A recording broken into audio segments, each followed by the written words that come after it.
아,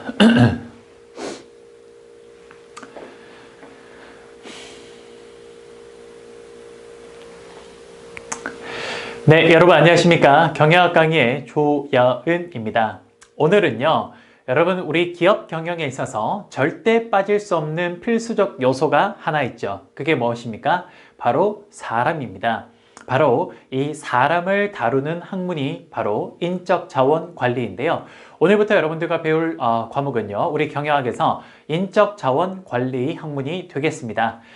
기업 경영을 하면서 있어서 사람은요, 절대적으로 필요한 요소다 보니까 이런 인적 자원을 어떻게 하면 잘 관리해서 기업 경영에 도움이 되게끔 할 수 있는지, 그와 관련된 학문이 바로 인적 자원 관리 학문입니다.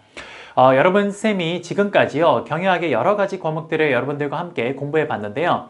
제가 경영학 과목을 공부할 때 각각의 과목들을 가장 서두에 그 과목의 논리의 흐름, 프로세스에 대해서 항상 설명을 드렸습니다. 그런데요, 이번 이 인적자원 관리도요, 역시 여러분들에게 그 논리적 프로세스를 설명을 드릴 건데요.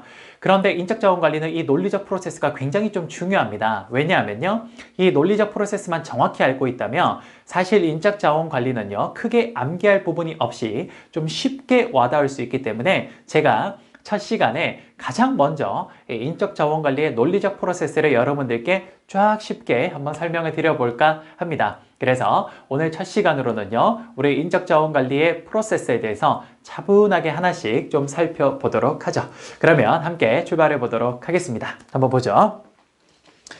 자, 우선 항상 쌤이 맨날 하는 것처럼 인적자원관리라는 학문이 과연 어떤 학문인지 한번 봅시다. 인적자원관리 학문의 목표 이런 거 한번 보도록 할게요.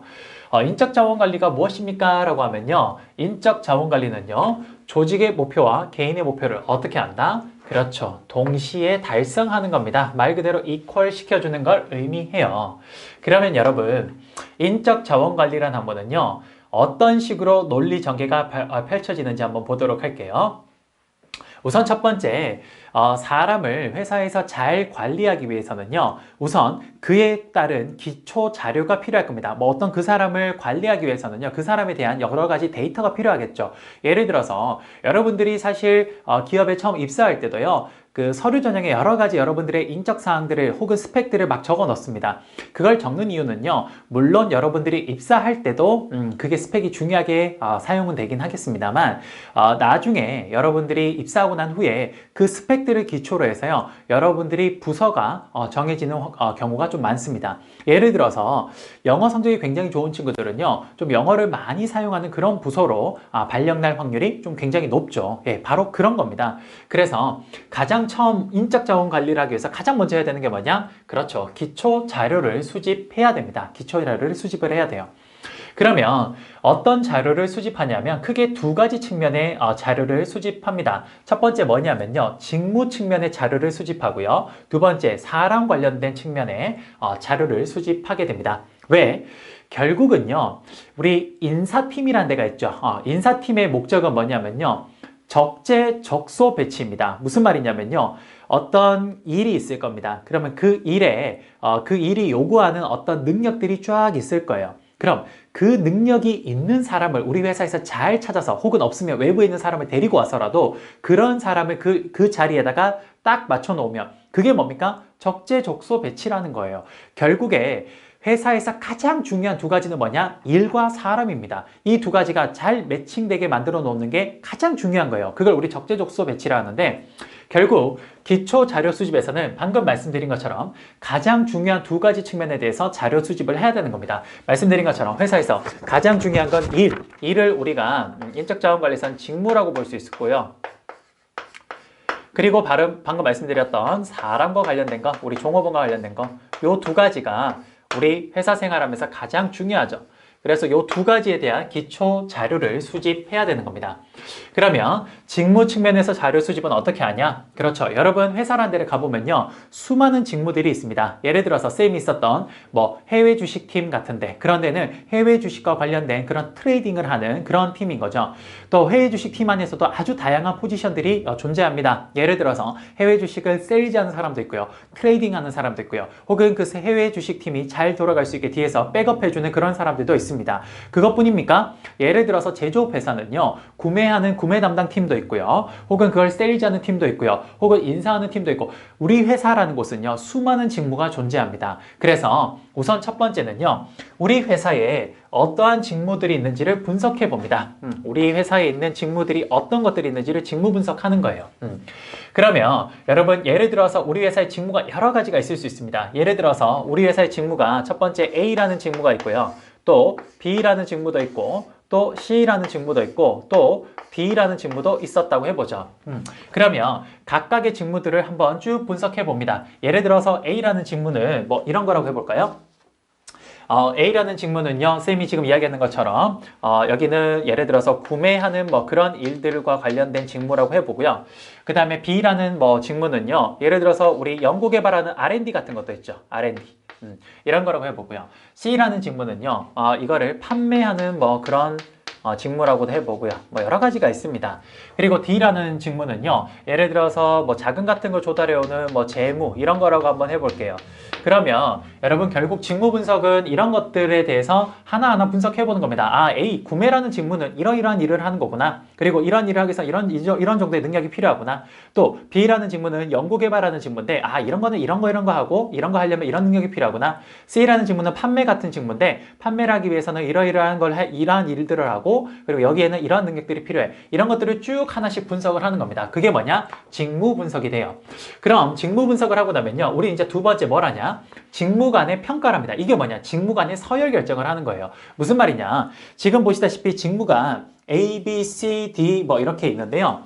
이 각각의 직무들을 우리가 분석을 해보면요, 어떤 직무가 난이도가 높고, 어떤 직무가 굉장히 작업 환경이 열악하고, 어떤 직무가 굉장히 책임감을 높게 요구하는지, 이런 것들이 우리가 분석을 통해서 어느 정도 파악이 됩니다. 그럼 그걸 가지고 서열을 결정할 수 있어요. 야, 이런 직무는 예를 들어서 여기서 판매라는 직무는요, 굉장히 예를 들어서 책임감도 크게 느껴지고, 그리고 여기는 굉장히 작업 환경도 열악해. 그래서 이런 거는 굉장히 어려운 직무야 라고 이렇게 평가를 하는 겁니다. 그러면 이것보다 조금 쉬운 직무는 뭐가 있냐? 그러면 판매라는 직무보다 좀 쉬운 직무는요, 이건 쌤이 그 임의로 하는 거예요. 자, 이것보다 좀 쉬운 직무는 예를 들어서 뭐 연구개발이라고 해보자.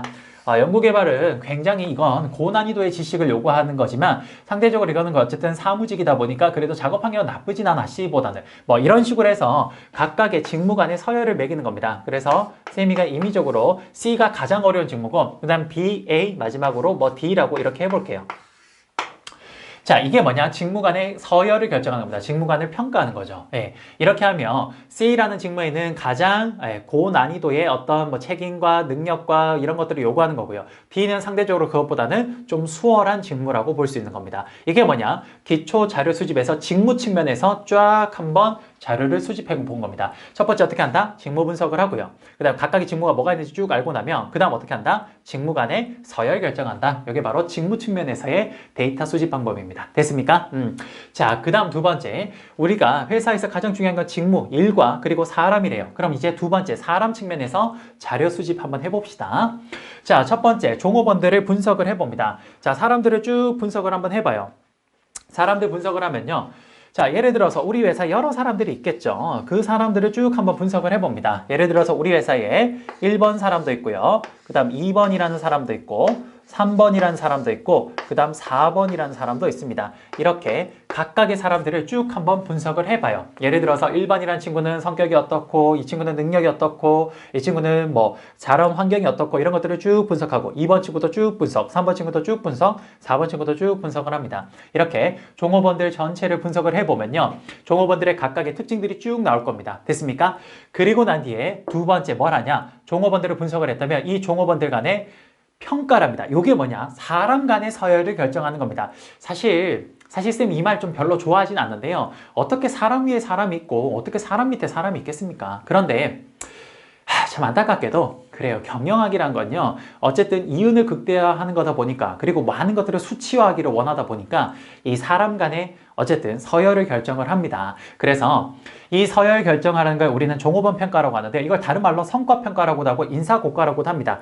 우리가 흔히 회사라는 데를 다녀보면요, 뭐 분기별로 혹은 연말에 그 사람의 인사고과 성과평가를 합니다. 예를 들어서 야, A 1번이라 치고 너는 A야. 그 다음에 2번이라 치고 너는 B야, 고과가. 그 다음에 3번이라 치고 너는 고과가 C야.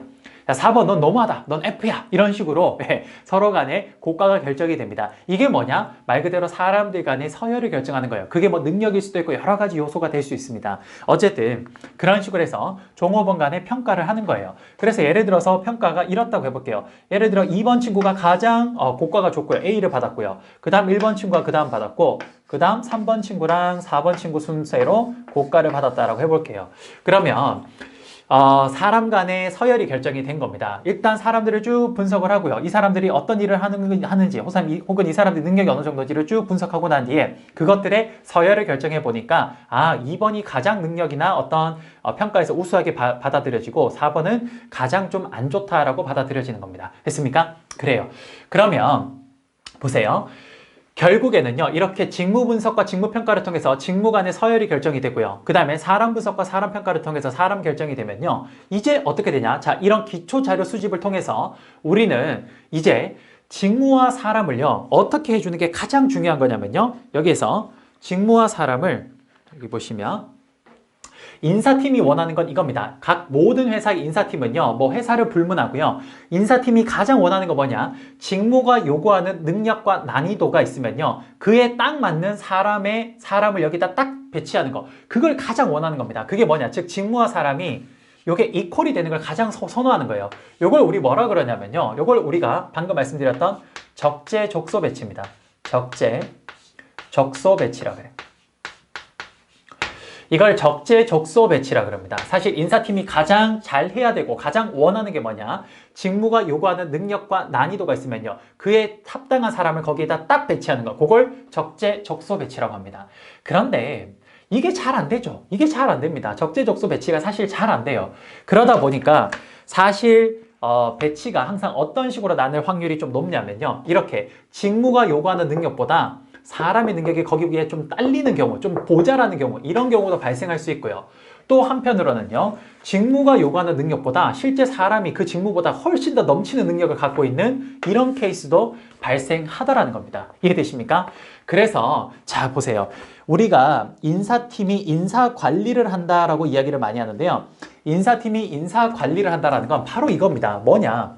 직무와 사람을 이퀄이 되게 만들어주면 적재적소 배치하면 이게 제일 잘한 건데 이게 안 돼요, 잘. 그러다 보니까 직무가 요구하는 능력보다 사람의 능력이 딸리는 경우 혹은 직무보다 사람의 능력이 더 높은 이런 케이스가 주로 많이 발생하다 보니까 이런 부등호를 어떻게 이퀄이 되게 만들어주는 게 인사팀이 하는 그렇죠, 관리입니다. 인사 관리예요. 이해되십니까? 그러다 보니까 기초자료 수집을 통해서 직무 간의 평가, 직무 간의 서열이 결정되고 그 다음에 사람들 간의 서열이 결정이 되면요. 그걸 사실 엄밀히 말하면 이렇게 되면 제일 좋겠죠. 2번 사람이 능력이 제일 좋은데 자, C라는 직무는 가장 높은 능력과 어떤 자질을 요구하는 직무입니다. 그럼 여기에 가장 합당한 사람은 2번을 여기다 배치하는 게 제일 좋을 거예요. 그런데 이게 사실 잘 안 됩니다. 그러다 보니까 2번이 자기 능력보다 안 좋은 이런 데 배치될 수도 있다라는 겁니다. 그래서 자 보세요. 이렇게 부등호가 되었을 때 이걸 등호로 만들어주는 이걸 뭐라 그런다? 인사관리라고 하는 겁니다. 결국 뭐냐? 제가 말씀드렸죠. 인적 자원관리는 뭐다? 동시 달성하는 겁니다. 뭐? 조직의 목표와 개인의 목표를 동시 달성. 즉, 이퀄이 되게 만들어줘야 되는 건데 결국 이퀄이 안 되고 항상 부등호가 많으니까 이걸 관리하는 겁니다. 그래서 인적 자원 관리라고 하는 거예요. 이해되십니까? 그러면 잘 보세요. 우선 첫 번째, 직무가 요구하는 능력보다 사람의 능력이 좀 딸리는 경우가 있어요. 그러면 이 경우에 이런 방법이 있습니다. 사람을 여기에 맞춰주는 방법이 있어요. 사람을 여기에다가 맞춰주는 방법이 있습니다. 자, 볼게요.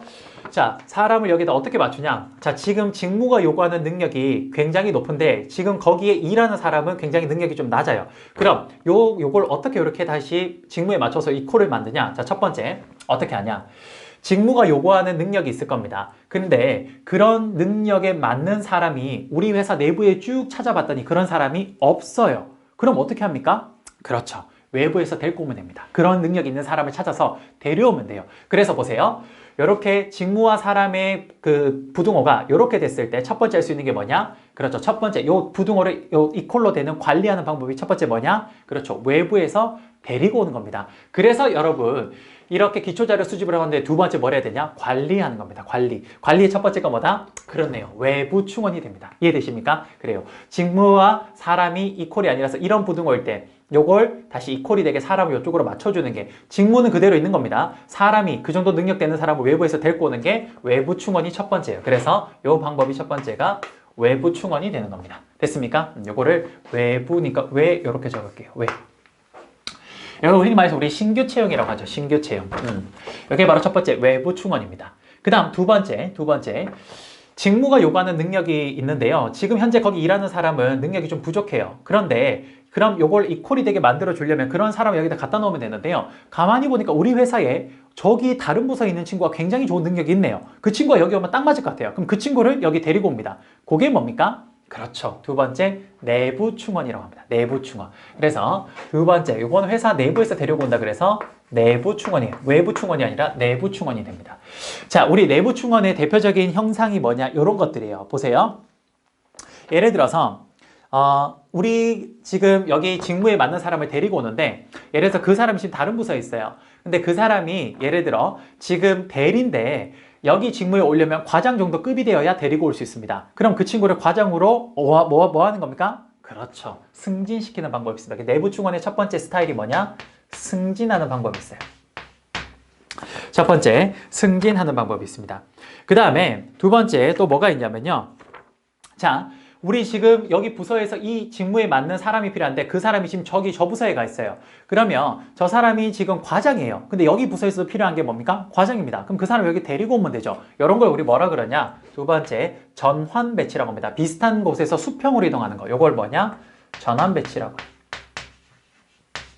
전환 배치. 그 다음에 예를 들어서 이런 게 있습니다. 지금 요 직무에 맞는 사람이요. 다른 부서에 있는데 요 직무가 예를 들어서 과장급 직무인데 딱 보니까 그 사람이 뭐냐? 차장인 경우가 있어요. 그럼 그 사람을 이쪽으로 데리고 올 때는요. 오히려 직급이 낮춰진 상태에서 오는 게 있어요. 그런 걸 뭐라 그러냐? 그렇죠. 강등이라고 합니다. 사실 강등은 이런 케이스보다는 징벌적 성향이 더 강하죠. 요거는 보시다시피 어떤 거 강등은 주로 징벌적 성향이 강합니다. 징벌적. 이런 겁니다. 이게 바로 뭐냐? 내부 충원입니다. 자, 다시 한번 볼게요. 직무가 요구하는 능력보다 사람이 지금 현재 거기서 일하는 사람의 능력이 좀 작아요. 그래서 부등호가 이렇게 된 상황에서는 사람을 직무에다 딱 맞춰주려면 첫 번째, 이 직무가 요구하는 능력이 회사 내부에 없으면 외부에서 충원해 옵니다. 이런 걸 우리 흔히 신규 채용이라 그러죠. 그 다음 두 번째, 직무가 요구하는 능력보다 지금 현재 일하는 사람이 능력이 떨어지는데 요걸 맞추려고 보니까 회사 내부에 사람이 있습니다. 그 사람을 갖다 넣는 거 뭡니까? 내부 충원이라고 하는 거예요. 됐습니까? 그 다음 세 번째. 자, 직무가 요구하는 능력이 있는데 거기에 지금 일하는 사람의 능력이 딸립니다. 그런데 당장 이 직무의 그 능력만큼을 빨리 채워야 될 필요는 없어요. 그럼 가장 좋은 방법은 뭐냐? 지금 현재 일하는 사람한테요. 교육시키는 겁니다. 그래서 교육을 시켜서 그 사람의 능력을 신장시켜서 이 부등호를 그렇죠. 이퀄이 되게 만들어주면 될 거예요. 이게 마지막 세 번째 방법은 뭐냐? 교육하고 훈련하는 방법입니다. 그래서 마지막 여기 세 번째, 여기 1번 외부 충원, 2번 내부 충원, 그다음 마지막 세 번째 교육 훈련하는 거. 요 세 가지 방법이 바로 지금 이렇게 부등호가 됐을 때 사람을 직무에 맞춰주는 겁니다. 됐습니까? 그래서 여러분 여기 외부 충원과 내부 충원과 교육 훈련 관리는요. 요거는 뭐를 중심으로 우리가 맞추는 거냐면요. 바로 직무를 중심으로 사람을 여기다 맞추는 겁니다. 그래서 여기 위쪽에 세 가지는 직무 중심이라 그래요. 직무 중심의 인력 관리라고 보시면 될 것 같습니다. 직무 중심. 됐습니까? 그 다음 이번에는 이런 케이스가 있을 수도 있어요. 뭐냐? 자, 직무가 있고 사람이 있는데요. 지금 직무가 요구하는 능력보다요. 사람의 능력이 훨씬 더 큰 경우에 이런 부등호입니다. 이럴 때는 오히려 직무를 사람한테 맞춰주는 방법이 있습니다. 요렇게. 사람은 그대로일 거예요. 그 사람의 능력이 그대로였고요. 그 직무를 좀 더 변화시켜서 이 사람한테 맞춰주는 방법이 있습니다. 요게 뭐냐? 네 번째. 직무를 다시 이 사람한테 맞춰준다 그래서 이거를 우리는 직무 재설계라고 이야기를 합니다. 직무 혹은 직무 그냥 설계라고 돼요. 직무 재설계. 이렇게 되는 거예요. 그게 바로 마지막 네 번째 직무 재설계가 됩니다. 그래서 여러분 지금 여기에서 직무 재설계 같은 경우는요.